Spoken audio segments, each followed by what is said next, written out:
name's Cullen, and today I'm going to talk to you about what I learned in fractions and cooking. So I was trying to make a cake for the 4th of July, and, well, not for the 4th of July, I don't really remember, but I ended up thinking that it was 11 foils, and it was like, oh, you have to put in this olive oil, and I was like, is it 11 foils? And then I changed my mind, and then I realized that it was 1 plus 1/4. And then I realized 7 cups. No, that's 1 cup. Oh, 1 cup is equal to 8 Ounces.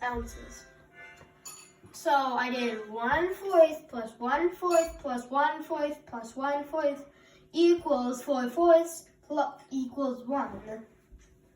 And can you tell us how much altogether, how many fourths you had to make 1 1/4?